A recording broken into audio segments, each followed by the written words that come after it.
Besides being mentor and mentee, Eminem and 50 Cent are best friends. They have backed each other up in various situations, including award ceremonies and feuds. Speaking of feuds, 50 and Eminem are some of the most disrespectful rappers ever. I hate to stir it up, but Afrojack has been talking shit about you. Anything you want to say? Who? Afrojack? Who? That's what I thought. Thank you. Don't what's up me, you sucker. Don't what's up me, you sucker. I should black your eye. They are no strangers to feuding with other rappers. They have antagonized everyone. Whether it's rappers like Ja Rule or former associates like The Game, 50 and M simply enjoy it. Let's look at some of Eminem's and 50 Cent's wars against other rappers. The Game. In August 2023, Easy, Mill, and Eminem dropped a fiery track called Realist. While this marks Mill's big debut, Eminem takes the spotlight with a lyrical attack aimed at The Game. Eminem isn't just showing off, he's asserting his dominance, declaring himself the greatest and challenging anyone to contest his throne. Eminem rapped, "All the envious rappers I'd torch if I'm on a joint with them." And that is the only retort is, "I'm not played in the clubs, motherfucker, put a cork in it. Only reason they still play your shit in the clubs is cause you still performing." Eminem targets The Game in response to The Game's claim that Eminem's music isn't played in clubs, as mentioned in The Game's 10-minute diss song, Black Slim Shady.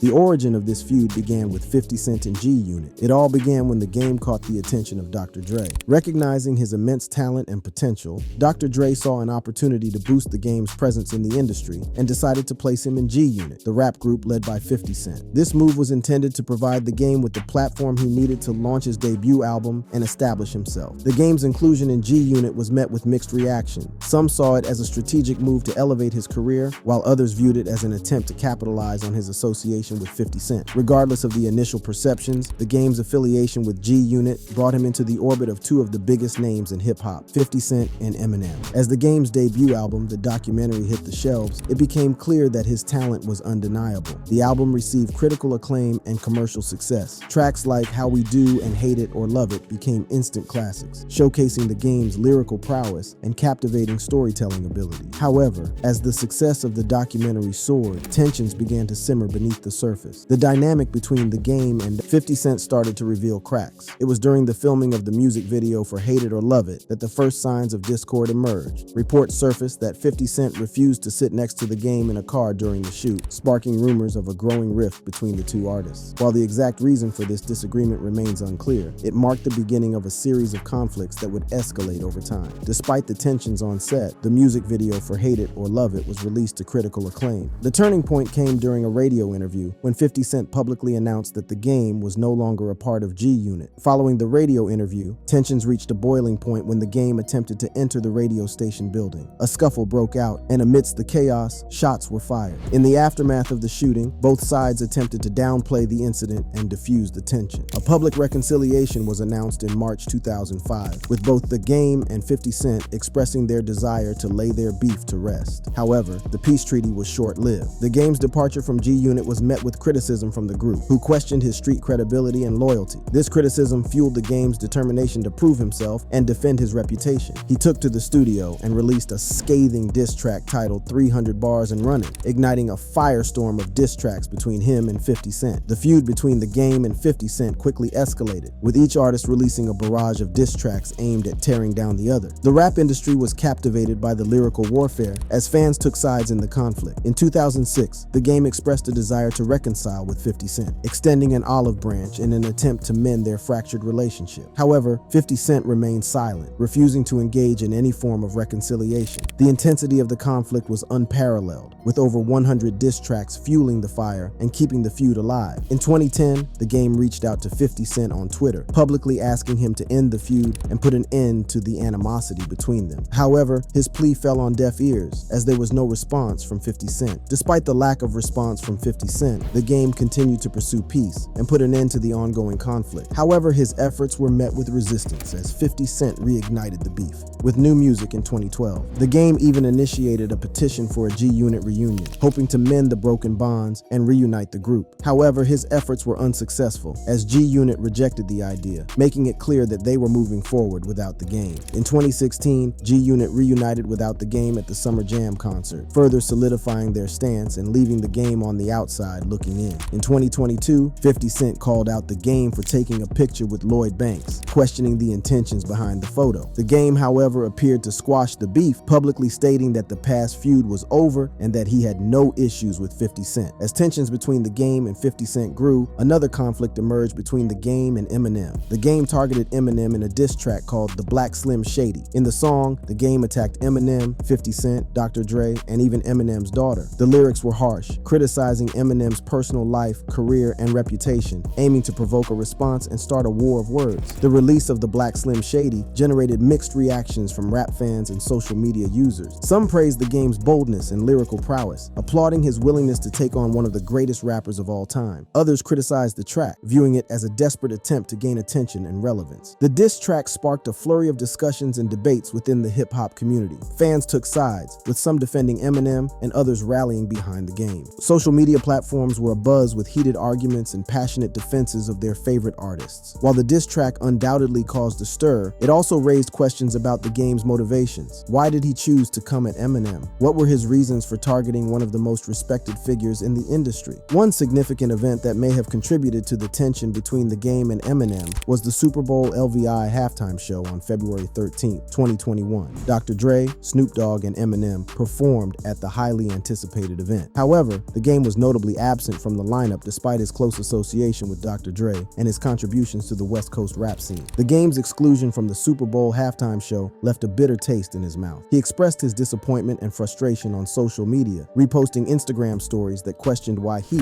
wasn't included in the celebration of LA hip-hop. The Game believed that as a representative of the West Coast rap scene, he should have been given the opportunity to perform alongside Dr. Dre and Snoop Dogg. During an episode of the I Am Athlete podcast, The Game opened up about his feelings of being left out of the Super Bowl halftime show. He admitted that he was hurt by the omission, attributing it to being perceived as a non-safe artist who could potentially cause controversy during a live performance. The real reason I wasn't on the Super Bowl is because I'm not a safe artist. So it's just like, he not safe, so they went with the safe artist. The Game felt that his authenticity and rawness were being overlooked in favor of more safe artists. In March 2022, The Game appeared on Drink Champs with Noor and DJ EFN, where he made controversial statements about Eminem and Dre. He claimed that Kanye West had done more for his career recently than Dr. Dre ever did. During the same interview, The Game boldly proclaimed himself better than Eminem and expressed his willingness to go up against him in a versus battle. He challenged the notion that Eminem was superior and called for a showdown to settle the debate once and for all. Despite the social media backlash that followed his comments on Drink Champs, The Game didn't back down. In an Instagram video shared shortly after the interview, The Game doubled down on his claims of being better than Slim Shady. He acknowledged that people may have different opinions, but firmly stated that he believed himself to be the superior rapper. The Game even proposed a rap battle or collaboration to prove his point. Will The Game's dispute with Eminem and 50 Cent end, or will it keep going? Only time will tell. Nick Cannon.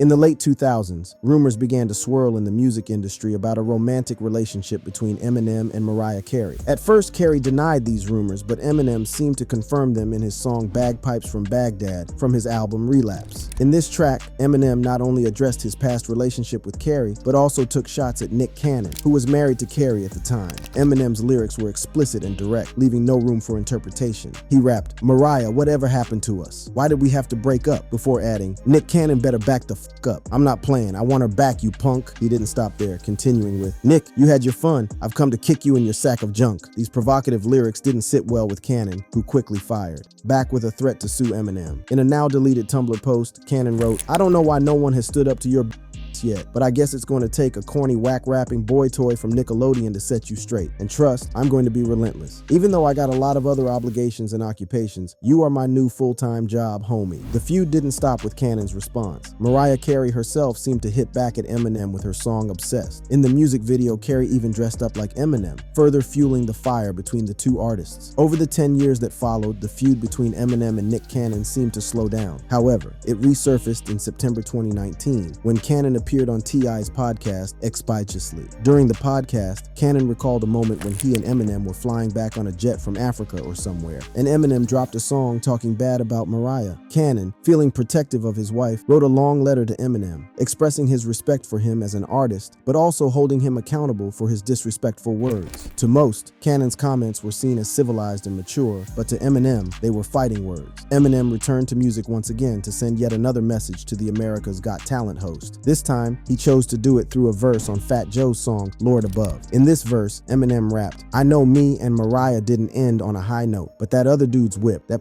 he got him neutered. Tried to tell him this chick's a nut job before he got his jewels clipped. Almost got my caboose kicked. Fool, quit. You're not gonna do shit. I let her chop my off too before I lose to you, Nick." Nick Cannon took to Instagram to respond, writing, "Fat Joe album is star-studded. He even did some charity work and dug Eminem out his grave. I mean cave." He then invited Eminem to come out and play on his MTV show Wild and Out. Cannon later released his own diss track titled The Invitation, where he didn't hold back. He rapped, "Call Kim, somebody get Haley, and that other kid you raising that ain't even your baby. My baby mama killed you off a decade ago. You're still crying about it. Now who really the..." Public reactions to the feud were divided. Some applauded Cannon for standing up for his wife and not backing down from Eminem's verbal assaults. They admired his courage and appreciated his efforts to defend his family's honor. Others, however, criticized Cannon for perpetuating the feud, arguing that it was time to let go of the past and move on. The media also played a significant role in amplifying the feud. Tabloids and entertainment news outlets covered every twist and turn, sensationalizing the conflict and adding fuel to the fire. Headlines screamed with provocative statements, and fans eagerly consumed every piece of news, hungry for more details about the war. The Mariah thing, yeah, that's true. Those rumors are true, and I'm not gonna deny them. So did you date him? No. Can I just clarify that I did not have a physical relationship with him?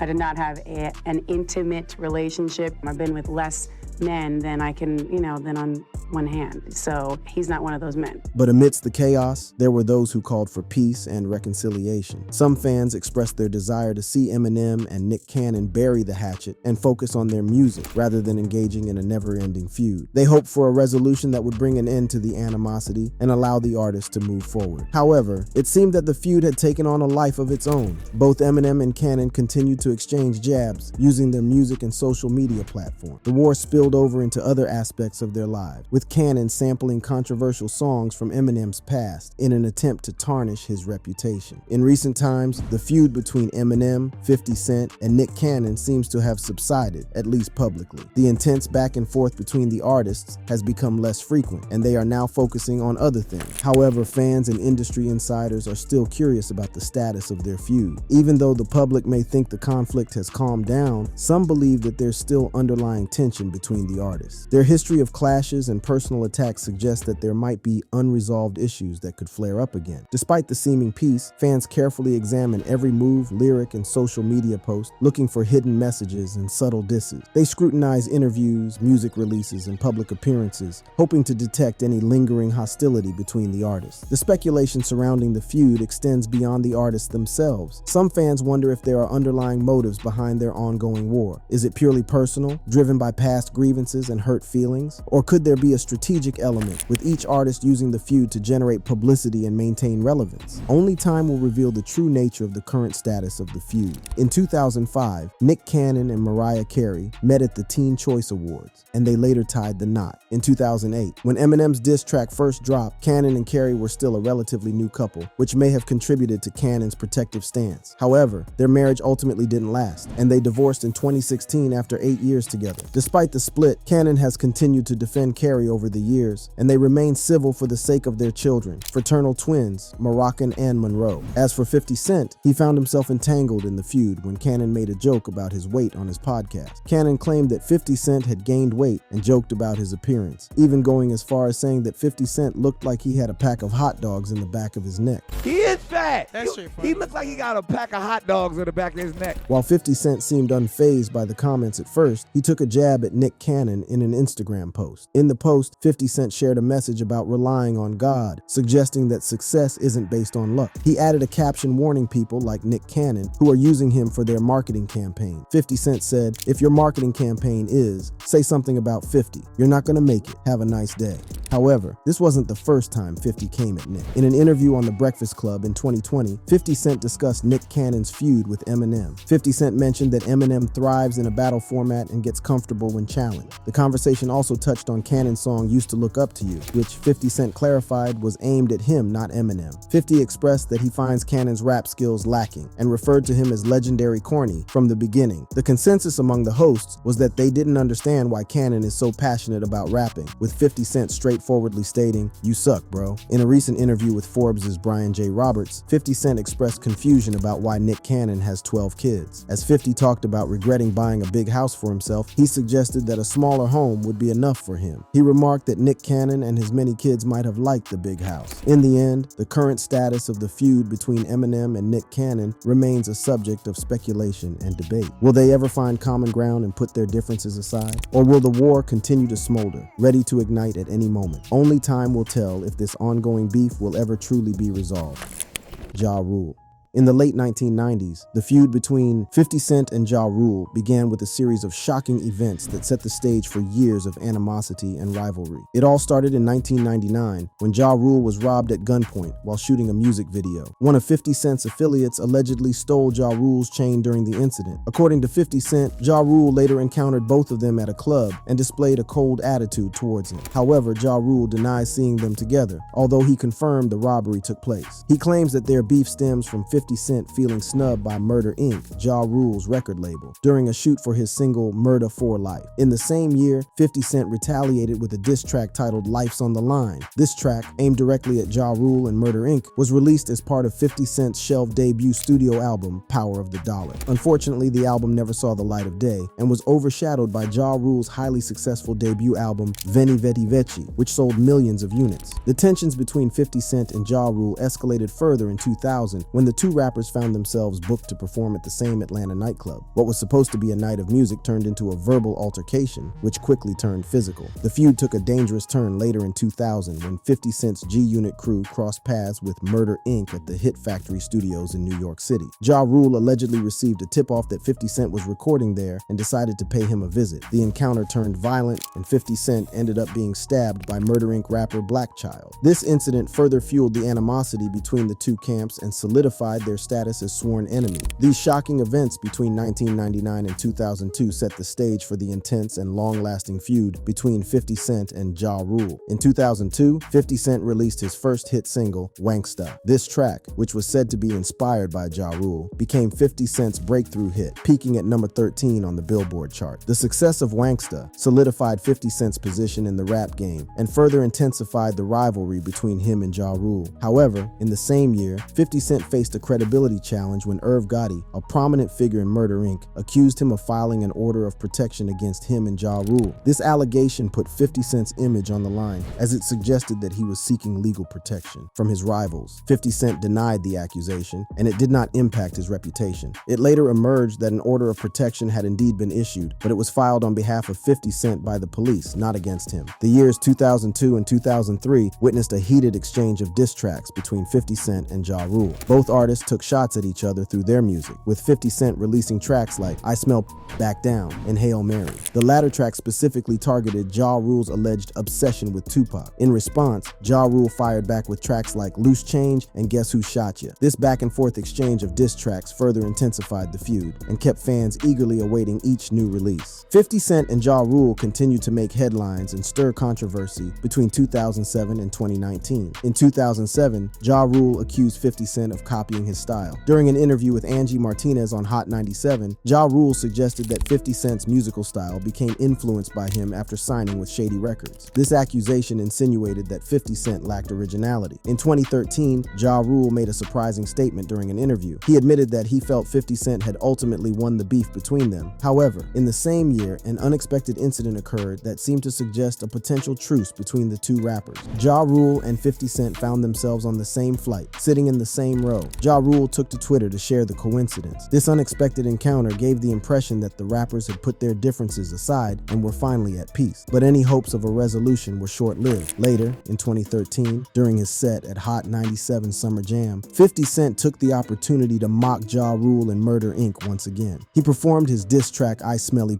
reigniting the feud and reminding everyone of the ongoing tension between the two. In 2014, Ja Rule made a serious accusation against 50 Cent in his memoir, Unruly: The Highs and Lows of Becoming a Man. He claimed that 50 Cent had tipped off the police with information that led to a federal investigation into Murder Inc. 50 Cent denied the claims. In 2015, while other rap beefs were making headlines like the one between Drake and Meek Mill, 50 Cent and Ja Rule shared their thoughts on Twitter. Surprisingly, they both agreed that the Drake-Meek Mill feud wasn't as intense as their own long-standing conflict. In 2017, Ja Rule faced intense scrutiny for his involvement in the Fyre Festival fiasco. The notorious music festival turned out to be a scam, leaving ticket buyers in dire condition. Seizing the opportunity, 50 Cent took to social media to mock Ja Rule, further adding insult to injury and reigniting their feud. The following year, in 2018, the feud between 50 Cent and Ja Rule escalated once again on social media. Ja Rule initiated the exchange on Twitter, firing off at 50 Cent, which led to a bitter back and forth between the two. 50 Cent responded with savage memes, while personal shots were taken on both sides. In a bizarre turn of events in the same year, 50 Cent claimed to have bought 200 front row tickets to one of Ja Rule's shows in Las Vegas. He intended to ensure that there would be a significant number of empty seats. 50 Cent even went as far as photoshopping an image of himself sitting in the supposedly empty seats. In 2019, Ja Rule took a shot at 50 Cent over his friendship with Tekashi 6ix9ine, who had been involved in legal troubles and was accused of snitching while in jail. Ja Rule compared Tekashi 6ix9ine to 50 Cent, labeling them both as rats. Eminem did enter the fray at some point. However, unlike Eminem's typical feuds, where he disses his opponents directly in his songs, the feud with Ja Rule started indirectly. Because of connections with 50 Cent, Ja Rule ended up targeting Eminem. In the song Loose Change, Ja Rule attacked Eminem by mentioning his family, including his mom, Kim, and daughter. He rapped, "Em, you claim your mother's a crackhead, and Kim is a known slut. So what's Haley gonna be when she grows up?" In response to insulting remarks about his family, Em quickly fought back with diss tracks like Haley's Revenge and a remix of Tupac's Hail Mary featuring 50 and Busta Rhymes. This sparked a series of diss tracks, including Ja Rule's Clapback and Eminem's Go to Sleep. In 2004, Eminem, tired of the ongoing feud, released a track stating that his record label had won and he was done with the beef. He considered it pointless, unprofitable, and childish. By the mid-2000s, it seemed that Ja Rule was depending on 50 Cent and Eminem to stay relevant. In an interview, Ja Rule suggested ending the feud but later contradicted himself, emphasizing that he and 50 Cent were sworn enemies, making their feud one of the longest in hip-hop history. Joe Budden. In hip-hop, tensions can build up and eventually erupt, and that's exactly what happened between Eminem and Joe Budden. The seeds of their feud were planted during their time together as label mates on Shady Records. Back in 2011, Slaughterhouse, the rap supergroup consisting of Joe Budden, Royce da 5'9", Joel Ortiz, and Crooked One, signed to Eminem's Shady Records. It was a move met with cautious optimism by fans, hoping that Slaughterhouse would finally receive the recognition they deserved. As the group worked on their major label debut album, Welcome to Our House, tensions began to rise. Eminem, as the executive producer of the album, had a different vision for Slaughterhouse that didn't match the group's original style. The raw and lyrical approach that fans enjoyed seemed to be changing to a more commercial sound with catchy hooks. For Joe Budden, who had built a loyal cult following through his independent grind and prolific mixtape run, this shift in direction was a bitter pill to swallow. He believed that Slaughterhouse could thrive as an indie festival monster without the need to conform to Eminem's formula for success. The clash of creative visions became a point of contention between Joe and Eminem. On his podcast, Joe Budden didn't hold back his frustrations. He expressed his belief that the group could have achieved greater success without Eminem's involvement. In his eyes, they were better than him, and they could have created a powerful brand on their own terms. But it wasn't just the creative direction that caused tension. Joe also criticized the beats provided by Eminem for the album, calling them horrible and not suitable for Slaughterhouse. He felt that Eminem and his manager, Paul Rosenberg, mismanaged the group's brand and tried to force M's formula onto them, leading to their downfall. The tensions between Eminem and Joe Budden reached a boiling point, and it was only a matter of time before the feud escalated into a full-blown war. It all started with Eminem's album, Kamikaze, where he took shots at various rappers, including Joe Budden. Machine Gun Kelly responded with his diss track Rap Devil, and other artists like Die Antwoord and Lil Yachty also had their own responses. But it was Joe Budden who took it to another level. Using his podcast as a platform, Joe unleashed a heated tirade against Eminem. Eminem, targeting his character, business acumen, relevance, and musical aptitude. It was clear that Joe's response came from a deeper, more personal place. He didn't hold back in expressing his disdain for Eminem and his belief that the rapper's influence had hindered Slaughterhouse's success, but the feud didn't stop there. KXNG Crooked, once part of Slaughterhouse, explained the deeper problems between Joe Budden and Eminem. During an Instagram live session, Crooked shared that Joe had been upset with Eminem, especially regarding how he handled or didn't handle Slaughterhouse. This new information added more complexity to their feud. Joe's criticism of Eminem's album Revival further fueled the fire. Many believe that Eminem's lyrics about reaction videos in his song Chloroseptic were directed at Joe Budden, intensifying the beef. The situation continued to escalate when Bizarre of D12 called out Joe for his criticism of Eminem's album, leading Joe to respond with a physical threat against him. As the feud gained momentum, 50 Cent joined in on the feud. He posted a photo of Joe Budden on Instagram, suggesting that he had an whooping coming. With 50 Cent now involved, the war between Eminem, Joe Budden, and 50 Cent became even more intense. In 2018, Eminem had an exclusive interview with Sway that got fans buzzing. They mainly talked about Eminem's recent albums, the controversial Revival from 2017, and the surprise release Kamikaze. The conversation got especially interesting at the end when Eminem discussed his conflicts with Machine Gun Kelly and Joe Budden. Me and Joe Budden aren't, we're not friends like that. We didn't go to the same in high school, you know what I'm saying? I get that part. But when I'm out here flying around to different places and doing interviews and trying to use my platform to pump up Slaughterhouse every chance I get, and you're using your platform to try to trash me, that's kind of the attitude I took to this whole album, Kamikaze. It's like, okay, what if I gave everyone my opinion about them? Eminem talked about the demise of the group and their unreleased Glass House project. He mentioned that they had enough songs for a full album, but the members couldn't agree on which tracks to include. For the most part, it wasn't a complete picture because everybody wasn't on the same page of what their favorite songs were. So I thought they were going to go back home, regroup, and try to make a few more songs. I didn't hear anything from that, and at that point, I started getting really deep into Revival. M talked about the criticism Slaughterhouse faced for their 2012 album, Welcome to Our House. Many people didn't like it because it was too polished, and that's why he was hesitant to be part of it during the recording. We left the ball in their court. I didn't want to touch it other than give my opinion on songs. We gave them another album, and the next thing I know, I hear Joe talking about who got that money? Who got what money? I don't know if I made a dime off of Slaughterhouse. I don't care if I made nothing. I believed in them. In the rap game, sometimes you need a mentor, sometimes you need a best friend, and sometimes you just need a killer rhyme to shut down the haters. Eminem and 50 Cent, they've got all three. If you enjoyed this video, click on the card showing on your screen right now for more videos.